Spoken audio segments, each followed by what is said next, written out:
हमारे सहकर्मी संजय कुमार सिंह, राज्य परियोजना निदेशक बिहार शिक्षा परियोजना, निदेशक माध्यमिक शिक्षा डॉक्टर गिरिवर, निदेशक प्राथमिक शिक्षा डॉक्टर रंजीत, हमारे शिक्षा विभाग के सभी पदाधिकारीगण, स्टेप अप से हमारे बीच में है संदीप, दोनों विद्यालयों की प्रिंसिपल्स गर्दनी बाग और बांकीपुर, हमारी सभी बच्चियां और हमारे मीडिया से जो साथी बना है, मुझे बहुत खुशी है कि आज हम लोग आपके बीच में हैं। और जो अभी दिनेश जी की बातें मैंने सुनी और जो छोटी सी बच्ची ठीक उसके पहले आकर के उसने स्टेप अप के बारे में अपने अनुभव शेयर किए, तो कभी कभी लगता है कि योर डे इज मेड, इसी के लिए हम लोग कोशिश कर रहे हैं कि बच्चों के चेहरे पे कुछ खुशी देखें और एक्साइटमेंट देखें। मुझे याद है, मैं जब छठी में या 7वीं में था तो एक बार बायोलॉजी के जो टीचर्स थे उन्होंने मुझसे पूछा कि ये जो टमाटर है ये हरा होता है और बाद में लाल क्यों हो जाता है। तो कुछ सोचा हम लोगों ने, आप लोगों को बहुतों को इसका जवाब आता भी होगा। तो कोई भी लिविंग स्पीशीज हो और जिस तरीके से लाइफ इवॉल्व किया है, तो लिविंग स्पीशीज का जो बायोलॉजिकल मकसद है वो है टू रिप्रोड्यूस, अपनी स्पीशीज को और बढ़ाना और कैसे एवोल्यूशन से और बेहतर हो जाना। और टमाटर के अंदर बीज होते हैं, तो जब तक बीज पकेगा नहीं और उसके पहले ही उसको प्लग कर लिया जाए तो बेकार हो गया। तो बायोलॉजिकल कैमोफ्लेज इसको कहते हैं, हरा पत्ता होता है, हरी डंडियां होती हैं, तो उसके साथ हरा टमाटर छुप जाता है क्योंकि वो रेडी नहीं है। और जब वो रेडी हो जाता है, उसके सीड्स रिप्रोड्यूस करने के लायक हो जाते हैं, तो वो अपना रंग बदल करके चिड़ियों को, इंसान को, जो भी उसको खाना चाहता है उसको अपनी ओर अट्रैक्ट करता है। तो आप उसको आएंगे, चिड़िया आकर के उसको खाएगी, या हम लोग जाकर के जो ग्रो कर रहे हैं टमाटर को हम लोग खाएंगे। और उसके बीज को आपने देखा होगा, बहुत ही सख्त बीज होता है, तो आप स्वॉलो भी कर जाएंगे लेकिन वो आपके एलिमेंट्री कैनाल से वो बाहर निकल जाएगा, वो भी स्प्रेड करेगा, तभी भी वो बीज रिप्रोड्यूस करता है। दिस इज एक अंडरस्टैंडिंग है कि रंग क्यों बदल रहा है। लेकिन इस अंडरस्टैंडिंग का फायदा क्या हुआ कि एक टमाटर से लेकर के इसको आप हर चीज पे अप्लाई कर सकते हैं कि मैंगो का रंग क्यों बदल जाता है। आप नेचर में देखें कितनी चीजों का रंग बदल जाता है, लेकिन लर्निंग से एक फायदा होता है कि आपने जो सीखा उससे आप दूसरी चीज भी समझ जाते हैं। और this is the Joy of learning. जब मेरी बात समझ में आई तो आई वॉज वेरी एक्साइटेड कि कितना आनंद है कि आप कुछ ऐसी चीजों को समझ पा रहे हैं। I think this is the Joy of learning. आप आते हैं स्कूल में, आपके शिक्षक आपके साथ बातें करते हैं, आपको कुछ नई चीज दिखाते हैं, दुनिया को एक समझने का एक नया नजरिया मिलता है आपके सामने। This is so exciting. और ये अपने आप आदमी सोचता है, अपनी सोच डेवलप करती है। संदीप, आप ढेर सारी बातें कर रहे थे, मुझे अच्छा लग रहा था। मैं जब पहले मैं दिल्ली में ग्रेजुएशन के जब आया तो एक लेक्चर हो रहा था हमारे कॉलेज में, उसमें प्रोफेसर यशपाल उस समय हुआ करते थे, बड़े साइंटिस्ट थे, स्पेस साइंटिस्ट थे, तो वो आए हुए थे। और तो वो अपना एक वाकया हम लोग के साथ शेयर कर रहे थे कि वो अहमदाबाद में कोई एक डॉक्यूमेंट था जिसकी आवश्यकता प्राइम मिनिस्टर्स ऑफिस में थी। उस समय मिसेस गांधी प्राइम मिनिस्टर हुआ करती थी। तो कहे कि कैसे उसको लाया जाए, तो उन लोगों ने उस पेज को डिजिटाइज करके, और आपको याद होगा इंडिया ने अपना पहला सैटेलाइट 1975 में आर्यभट्ट भेजा था। तो उस समय इंडिया में सैटेलाइट थे हमारे पास 83 में।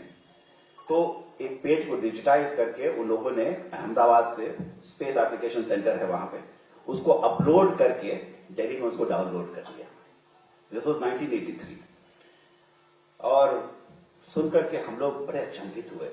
तो इनफैक्ट एक दो दिन हम लोग सोचते रहे कि my God this is technology, आज कॉमन हो गया है। 98-99 में जब था, अब तो नोकिया कंपनी का ज्यादा लोग फोन नहीं इस्तेमाल करते हैं, तो मैं एक नोकिया का एक एड देखा करता था और वो एड दिखाते थे कि कोई आदमी पहाड़ पर घूम रहा है, उसने एक तस्वीर ली और उस तस्वीर को उसने किसी और को भेज दिया। And I thought that oh my God this is so fantastic, तो ऐसा भी हो सकता है क्या? दिस इज 98, ज्यादा दिन नहीं पीते हैं, 22 साल हुआ है, 22-23 साल, but it is so common now.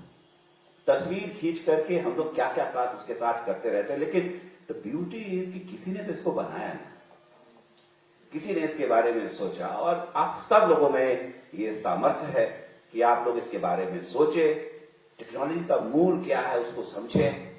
और महज टेक्नोलॉजी की बात नहीं है, इतिहास में भी वैसी सोच। शिक्षा का मूल दर्शन क्या है? शिक्षा का मूल दर्शन है कि मैं आपको मौलिक सोच दूं, आप अपने लिए सोचें।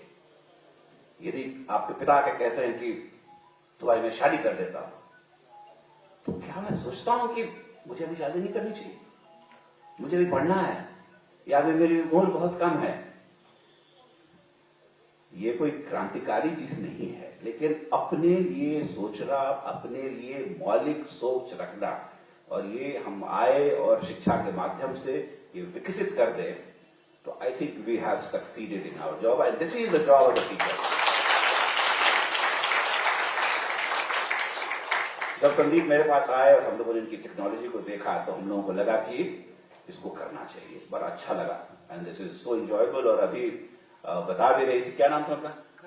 करिश्मा ने अभी इसके बारे में बताया अभी आपको, तो अच्छा लगा सुनकर कि Karishma is so excited about it. आप सब लोग इसके बारे में इतना कुछ सोच रहे हैं, तो हम लोगों ने तो कहा कि इसको अभी एक्सपेरिमेंट के तौर पर 2 स्कूलों में करते हैं। Let us pick up girls schools, Gardanibagh को लेते हैं, बाकीपुर को लेते हैं, और यहां से जो हमारे अनुभव होंगे, तो अभी हम कोशिश कर रहे हैं कि हम राज्य में करीब ऐसे 50 स्कूलों को चिन्हित करें, जो हर जिले में कम से कम एक जरूर हो, और उसको एक मॉडल स्कूल के रूप में हम लोग विकसित कर दें, ताकि आप लोग अब लगे नहीं, अच्छा होना चाहिए।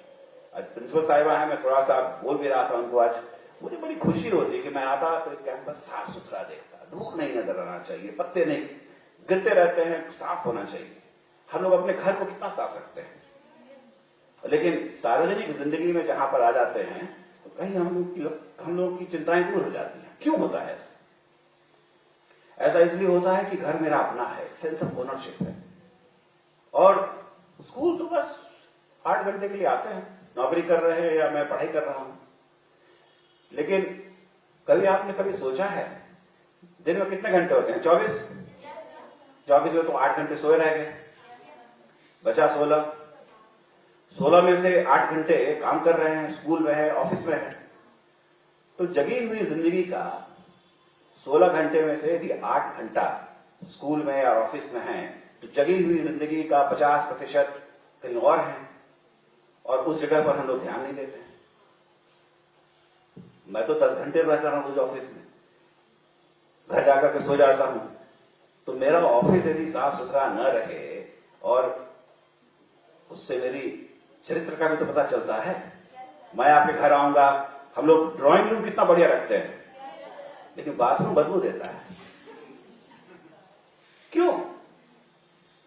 किचन जहां महिलाएं काम करती हैं, आप लोग पता नहीं, मैं भोजपुरी मेरा मदर टंग है, इसलिए तो मैं जब बच्चा था तो कभी कभी अपने गांव जाता था, तो मुझे बड़ा अजीब लगता था कि ये किचन को चूहानी घर क्यों बोलता है? सुना आप लोगों ने? तो एक चूहा रहता है वहां पे, इसलिए उसका नाम चूहानी घर है। This is too much. अरे पुरुष तो जाकर के किचन में नहीं रहता है।